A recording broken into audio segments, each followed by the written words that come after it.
10 mga hindi maipaliwanag na mga kuweba at caverns. Welcome sa Arvin Polo TV. Maraming mga kuweba ang natuklasan dito sa mundo, ngunit ang mga ito ay nababalot ng mga misteryo. Ito ay sapagkat hindi pa rin lubusang nauunawaan ng mga scientist ang tunay na layunin nito. Dahil dito ay maraming mga ekspedisyon ang isinagawa upang pag-aralan ng mga ito. At kahit medyo nakakatakot ito, ay marami pa rin namang mga turista ang nagnanais makarating dito. Pero ano-ano kaya ang mga misteryo na bumabalot sa mga kuwebang ito? At ano kaya ang kaugnayan nito sa ating kasaysayan? At sa video ngang ito ay tutuklasin at pag-uusapan natin ang 10 mga hindi maipaliwanag na kuweba at caverns. Kaya naman, simulan na natin. Number 1. Devil's Sinkhole. Ang Devil's Sinkhole ay isang kilalang attraction sa Texas, USA. Ito ay isang malalim na butas sa lupa na gawa sa limestone. Matatagpuan ang Devil's Sinkhole sa Devil's Sinkhole State Natural Area, malapit sa Rock Springs, Texas. Ang butas na ito ay may lalim na halos 400 feet at may bunganga na mayroong diameter na 40 feet. Nabuo ito dahil sa chemical changes ng limestone na naganap milyon-milyong taon na ang nakalilipas. Samantala, isa sa mga dahilan kung bakit sikat ang Devil's Sinkhole ay dahil sa malaking bilang ng mga paniki na tinatawag na Mexican Free-tailed Bats. Mula March hanggang November ay libo-libong paniki ang lumalabas sa kuweba tuwing gabi upang manghuli ng mga insekto. Ang tanawing ito ay parang isang itim na buhawi ng mga paniki na lumilipad palabas ng kuweba at ito ay paboritong panoorin ng mga turista. Bukod sa mga paniki ay mahalaga rin ang Devil's Sinkhole sa kalikasan. Ang kuweba ay nagbibigay ng tirahan para sa iba't ibang uri ng halaman at hayop na nangangailangan ng madilim at moist na lugar. Ang loob ng kuweba ay may constant temperature na 72 degrees Fahrenheit na tamang-tama para sa ilang uri ng fungi, mosses at iba pang mga organisms. Dagdag pa rito, mayroon ding historical significance ang Devil's Sinkhole. Dahil may mga palatandaan na ang kuweba ay ginamit ng mga sinaunang tao, bagaman hindi pa ganap na naipapaliwanag kung paano. Ang mga artifacts na natagpuan sa paligid ng sinkhole ay nagpapatunay na may mga taong nanirahan dito noong unang panahon. Sa kabila nito, ang Devil's Sinkhole State Natural Area ay pinamamahalaan ng Texas Parks and Wildlife Department. At upang mapanatili ang kalikasan at kagandahan ng lugar, ay mahigpit na kinokontrol ang pagpasok dito. At tanging mga guided tours lamang ang pinapayagan at kailangan din ng mga bisita na magpabook ng tour ng maaga. Ang mga tour na ito ay nagbibigay ng pagkakataon sa mga bisita na matuto tungkol sa geological at biological aspect ng sinkhole at pati na rin ang kahalagahan ng pag-iingat sa ganitong mga likas na yaman. Number 2. Blue Grotto. Ang Blue Grotto o Grotta Azzurra ay isang sikat na kuweba sa Capri, Italy. Kilala ito sa kakaibang blue na liwanag na nagmumula sa ilalim ng tubig. Ang liwanag na ito ay mula sa sinag ng araw na pumapasok sa isang maliit na butas sa ilalim ng tubig na nagbibigay ng blue na kulay sa tubig. Ang Blue Grotto ay may haba na 60 meters at may lapad na 25 meters. Ang pasukan nito ay maliit lamang na halos 1.5 meters ang lapad at 1 metro naman ang taas. Dahil dito ay kailangang umupo ang mga pasahero sa bangka habang pumapasok sa kuweba. Ang blue na liwanag sa loob ng kuweba ay sanhi ng pagpasok ng sinag ng araw sa ilalim ng tubig at nagre-reflect sa mga pader ng kuweba. Nagiging blue ang kulay nito dahil sa mga calcium deposits at pader ng kuweba.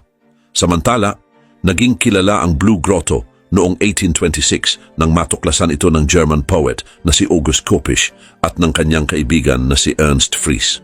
Ngunit bago pa ito natuklasan ng mga dayuhan, ay ginagamit na ito ng mga ancient Romans bilang private bathhouse at altar. Sa loob ng kuweba ay makikita ang mga estatwa ng mga Romans na inilagay dito upang parangalan ang kanilang mga Diyos. Ayon sa mga local legends, ang kuweba ay minsan ding pinaniniwalaan bilang tahanan ng mga sirena at halimaw. Kaugnay pa nito, isa sa mga pangunahing activities na maaring gawin sa Capri ay ang pagbisita sa Blue Grotto. Ang mga turista ay sumasakay sa maliliit na bangka mula sa Marina Grande, na isa sa mga pangunahing pier sa isla upang makarating sa pasukan ng kuweba. Sa pagpasok naman sa kuweba ay kailangang umupo at yumuko ang mga bisita dahil sa masikip na pasukan dito. Subalit kapag nakarating na sila sa loob nito ay tiyak na mabibighani sila sa blue na liwanag at kalmadong tubig na tila kumikislap. Ngunit may mga hamon din sa pagpapanatili ng kalikasan ng Blue Grotto. Dahil sa dami ng mga bisita ay kinakailangan ang maingat na pangangasiwa upang maprotektahan ang kuweba mula sa pagkasira. Number 3, The Cave of the Ghosts. Ang The Cave of the Ghosts ay matatagpuan sa Gran Sabana sa estado ng Bolivar, Venezuela. Kilala ito dahil sa mga kakaibang anyo ng mga stalagmite at stalactite na parang mga multo, kaya tinawag itong Cave of the Ghosts. Matatagpuan ang The Cave of the Ghosts sa Canaima National Park na isa sa pinakamalaking national park sa mundo. Kilala ang lugar na ito sa mga patag na bundok na tinatawag na tepuis. Ang Canaima National Park ay isang UNESCO World Heritage Site at may iba't ibang uri ng kapaligiran tulad ng kagubatan at savanna. Samantala, unang natuklasan ng mga local tribes ang kuweba. May mga kwento sila tungkol sa mga multo sa loob nito na naging bahagi ng kanilang alamat. At noong 1960s ay pinuntahan ng mga researchers mula sa iba't ibang bansa ang kuweba upang pag-aralan ang kakaibang mga anyo at komposisyon nito. Kilala ang The Cave of the Ghosts sa mga kakaibang anyo ng stalagmite at stalactite. Ang mga stalagmite ay mga bato na tumataas mula sa sahig ng kuweba, habang ang mga stalactite ay bumababa mula sa kisame. Sa loob naman ng kuweba, ang mga ito ay parang mga multo o anino, at nabuo ang mga formations na ito mula sa calcium carbonate na naiipon sa loob ng daan-daang taon mula sa patak ng tubig. Bagamat nakakamangha ang The Cave of the Ghosts, ay hindi rin ito madaling marating dahil kailangan ng mahabang biyahe gamit ang helicopter o mahabang paglalakad sa mahirap na daan ng Gran Sabana. Maraming adventurers at nature lovers ang gustong pumunta rito dahil sa kakaibang experience at tanawin na meron ito. Mayroon namang mga tour operator na nagbibigay ng mga guided tour para masiguro ang kaligtasan at proteksyon ng kuweba. Karagdagan pa, ang Gran Sabana ay isang mahalagang ecosystem na nagsisilbing tahanan ng maraming uri ng halaman at hayop na hindi matatagpuan sa ibang lugar. Ang The Cave of the Ghosts ay bahagi ng isang masalimuot na network ng mga kuweba at underground rivers na nag-aambag sa biodiversity ng lugar. Mahalaga ang proteksyon ng lugar na ito upang mapanatili ang likas na kagandahan at balanse ng kalikasan. At ang mga local tribes naman tulad ng mga Pemon ay mayroong mga alamat tungkol sa The Cave of the Ghosts. Sinasabi nila na ang mga multo sa loob ng kuweba ay mga espiritu ng kanilang mga ninuno na nagbabantay sa lugar. Number 4, Siberian Hell Pit. Ang Siberian Hell Pit o kilala rin bilang Doorway to Hell o Darvaza Gas Crater ay isang kilalang lugar sa disyerto ng Karakum sa Turkmenistan. Bagaman wala naman talaga ito sa Siberia, ay nakuha pa rin nito ang pangalan nito dahil sa apoy na laging nagliliyab sa malaking hukay. Noong 1971, ang mga Soviet scientist ay naghahanap ng natural gas sa lugar na ito. Nakakita sila ng isang malaking kuweba sa ilalim ng lupa na puno ng gas. Ngunit dahil sa bigat ng kanilang kagamitan ay bumigay ang lupa at nagkaroon ng malaking butas na may lapad na 7 meters at lalim na 20 meters. At upang maiwasan ang pagkalat ng mapanganib na methane gas ay sinindihan ng mga scientist ang gas. At inakala nila na ilang araw o linggo lamang magliliyab ang gas, ngunit hanggang ngayon ay mahigit 40 taon na ang lumipas ay patuloy pa rin ang apoy. Dahil dito ay tinawag ang lugar na Doorway to Hell. Kaugnay din nito, naging sikat itong attraction sa mga turista kahit malayo ito sa mga pangunahing bayan. Taon-taon ay libu-libong tao ang bumibisita para makita ang nag-aapoy na butas sa gitna ng disyerto. Mas maganda ito paggabi dahil sa liwanag ng apoy na makikita mula sa malayo. Bukod dito, ang Turkmenistan ay isa sa mga bansa na may pinakamaraming natural gas sa buong mundo. Bagamat itinuturing ito bilang isang attraction, ay mayroon ding mga issue ukol sa epekto nito sa kapaligiran. Ang patuloy na pagkasunog ng methane gas ay nagdaragdag sa greenhouse gases na nagpapalala ng global warming.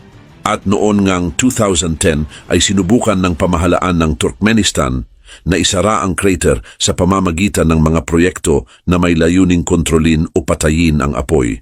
Ngunit hindi naging matagumpay ang mga hakbang na ito. At ang crater ay nananatiling bukas at patuloy na nagliliyab at patuloy din itong nakaka-attract ng mga tao mula sa buong mundo. Number 5, Hang Son Doong. Ang Hang Son Doong ay matatagpuan sa Quang Binh Province sa Vietnam at kilala bilang pinakamalaking kuweba sa mundo.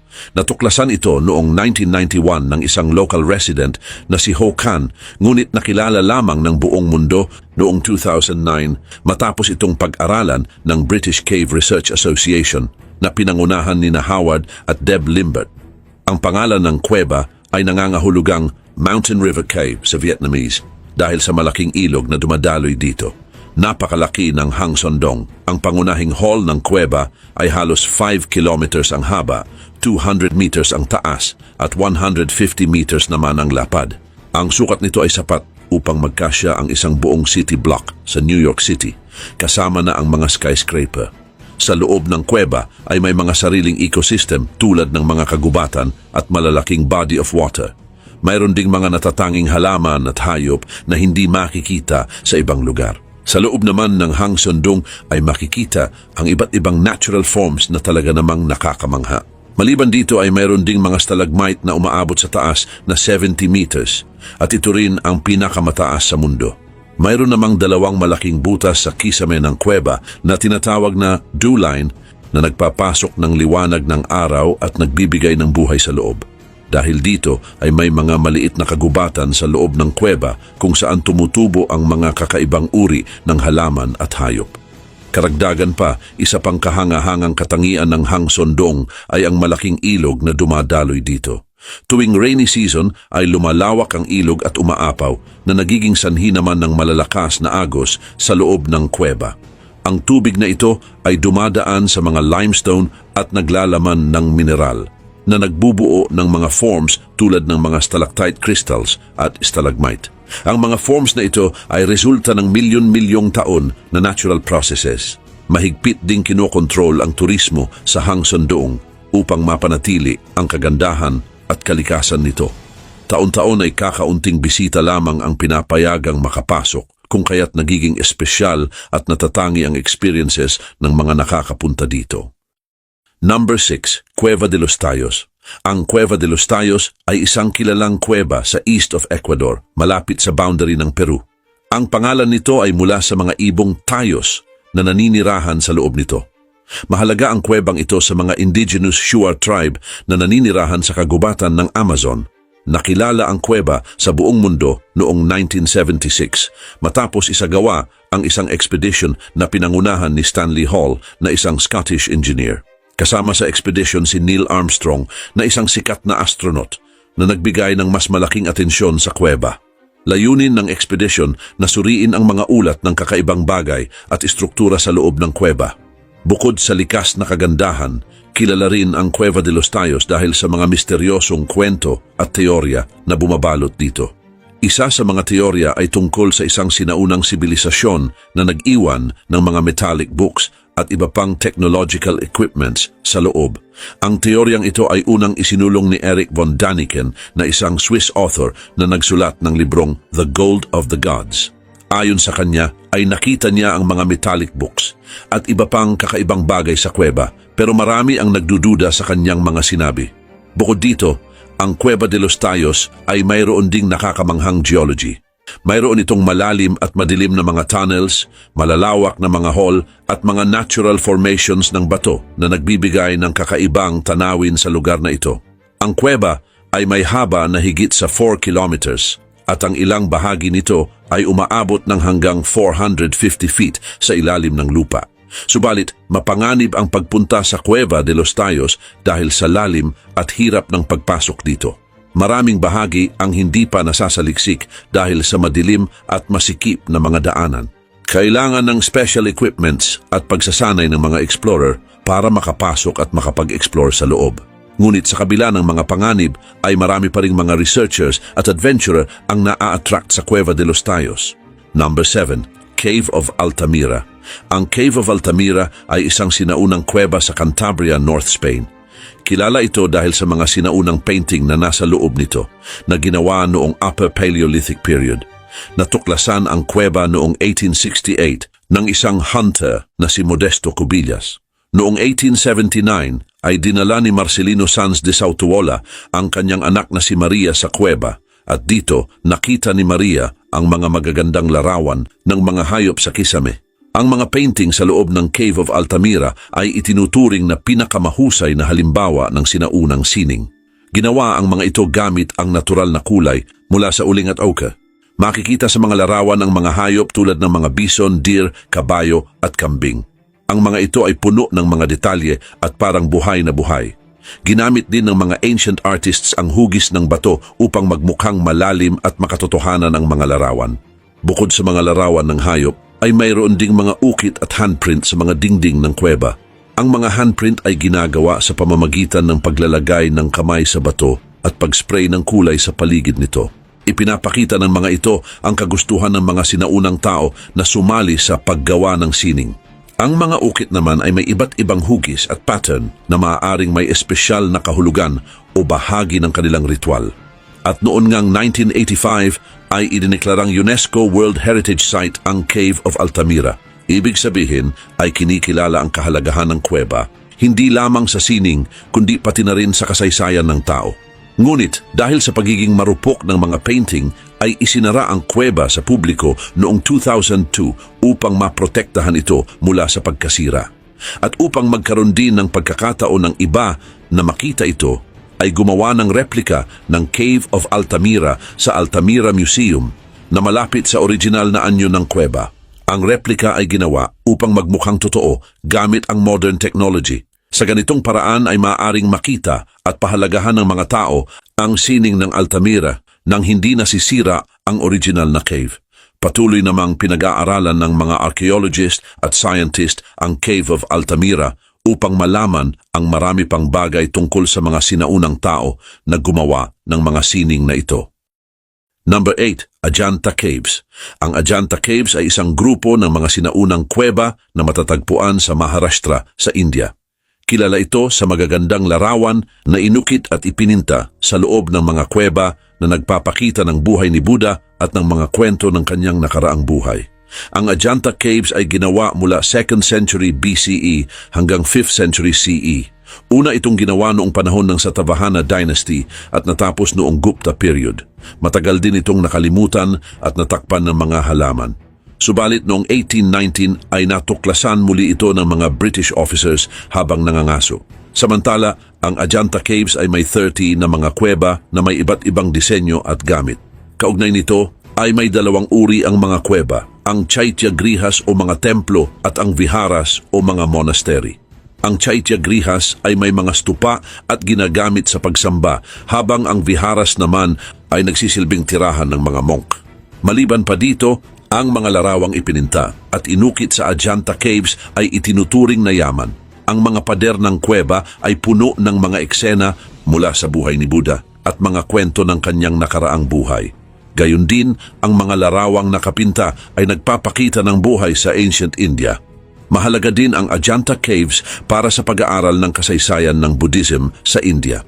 Ipinapakita nito ang pag-unlad ng Buddhist art mula sa simpleng disenyo patungo sa mas komplikadong style. Ang mga image ni Buddha ay naging mas symbolic na nagpapakita ng naging pagbabago sa religious arts. Sa ngayon, ang Ajanta Caves ay isang UNESCO World Heritage Site at kilalang destinasyon para sa mga turista at researchers. Patuloy pa rin ang mga isinasagawang pagsisikap na alagaan at ibalik ang ganda ng mga sinaunang kuweba. Ginagamit ang mga modern technology tulad ng 3D imaging at laser scanning para mas mapag-aralan at i-document ang mga ito. Sa katunayan, madaling mapuntahan ang Ajanta Caves mula sa mga pangunahing lungsod tulad ng Aurangabad. Ang mga turista ay maaaring maglakbay at tuklasin ang mga kuweba, ngunit may mahigpit na patakaran upang mapanatili ang kaayusan ng lugar.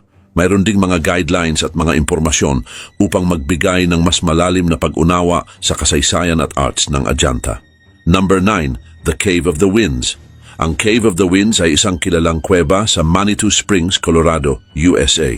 Natuklasan ito noong 1881 at mula noon ay naging paboritong pasyalan ng mga turista at mga mahilig sa kalikasan. Ang kuweba ay puno ng mga stalactite, stalagmite at iba pang kakaibang anyo ng bato na bumubuo ng napakagandang tanawin sa ilalim ng lupa. Ang kuweba ay mayroong komplikadong sistema ng mga lagusan at mga silid. Ang mga turista rito ay maaaring pumili sa iba't ibang mga choices ng mga tour ayon sa kanilang kagustuhan at lakas ng loob. Ang Discovery Tour ay tumatagal ng 1 oras ang paglalakbay para sa buong pamilya. Dito ay malalaman ng mga bisita ang kasaysayan ng kuweba at makikita ang mga pangunahing attraction nito. Ang Lantern Tour naman ay may layuning iparanas sa mga bisita ang pagpasok dito gamit ang mga lantern. Bukod sa mga guided tours ay mayroon ding mga extreme adventure para sa mga naghahanap ng mas matinding experiences. Ang Caving 101 ay nagbibigay ng hands-on experience kung paano maging isang cave explorer. Dito ay matututunan ng mga participants ang tamang paraan ng pag-navigate at pag-explore sa kuweba. Ang mas adventurous na Caving 201 ay para sa mga nais subukan ang technical aspects ng caving. Kabilang narito ang pag-akyat at pagsilip sa masisikip na lagusan. Samantala, ang The Cave of the Winds ay hindi lamang isang tourist attraction, kundi isa ring mahalagang lugar para sa scientific studies. Ang mga speleologists at iba pang mga scientists ay nagsasagawa ng iba't ibang pag-aaral dito upang mas maintindihan ang mga proseso na humubog sa kuwebang ito. Ang mga paleontologists naman ay interesado sa mga fossil na natagpuan dito na nagbibigay ng mahalagang impormasyon tungkol sa sinaunang buhay sa lugar.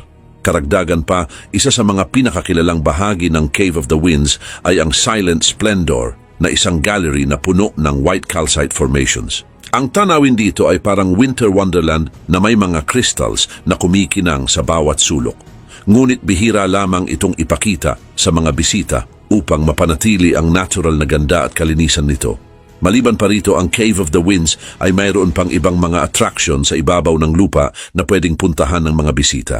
Ang Windwalker Challenge Course ay isang aerial adventure park na may mga zipline at rope bridges na nagbibigay ng magandang tanawin ng Rocky Mountains. Number 10. Cave of the Dead. Ang Cave of the Dead o Cueva de los Muertos ay matatagpuan sa Zacatecas, Mexico. Ito ay nasa Sierra de Organos na isang lugar na kilala sa kakaibang anyo ng mga bato. Ang kuweba ay nasa malayong lugar, kaya kailangan ng maingat na paghahanda upang makarating dito. Karaniwan ay kinakailangan ang pag-akyat sa mga bato, kaya hindi ito madaling puntahan ng lahat. Samantala, mayaman naman sa kasaysayan ang Cave of the Dead. Ayon sa mga lokal na kwento, ay ginamit ang kuweba bilang libingan noong sinaunang panahon. Maraming buto ng tao ang natagpuan dito, kaya tila ito ay ginamit bilang isang burial site. Ang mga buto ay mula pa sa pre-Hispanic period na nagbibigay ng mahalagang impormasyon tungkol sa mga sinaunang tao sa lugar. Maliban dito ay marami ring artifact ang natagpuan ng mga archaeologists sa Cave of the Dead. Kabilang dito ang mga palayok, mga gamit na gawa sa bato at iba pang kagamitan. Ang mga ito ay nagpapakita ng kultura at pamumuhay ng mga sinaunang tao at ang mga ito ay nagbigay ng mas malalim na pag-unawa tungkol sa kanilang kasaysayan. Gayon din, marami ding kwento hinggil sa paranormal ang nauugnay sa Cave of the Dead. Sinasabi ng mga bisita na nakakaramdam sila ng kakaibang presensya o nakakakita ng mga anino sa loob ng kuweba. Ang mga kwentong ito ay nagbibigay ng karagdagang misteryo at atraksyon sa lugar. Ang mga paranormal investigators ay pumunta rin dito upang mag-aral ng mga kakaibang pangyayari. Ang Cave of the Dead ay mahalaga rin para sa kalikasan at conservation. Ang loob ng kuweba ay nagsisilbing tahanan ng iba't ibang hayop, kabilang narito ang mga paniki. Ang mga paniki ay tumutulong sa pagkontrol ng mga insekto at sa pagkalat ng pollen. Mahalaga ang proteksyon ng kuweba upang mapanatili ang natural balance sa lugar. Ang Cave of the Dead ay isa ring sikat na destinasyon para sa mga turista na mahilig sa adventure at kasaysayan. Maraming turista ang pumupunta dito upang mag-explore at matuto tungkol sa kasaysayan ng lugar. Subalit dahil sa dami ng mga bisita ay nagpatupad ng mga hakbang upang maprotektahan ang kuweba mula sa pagkasira.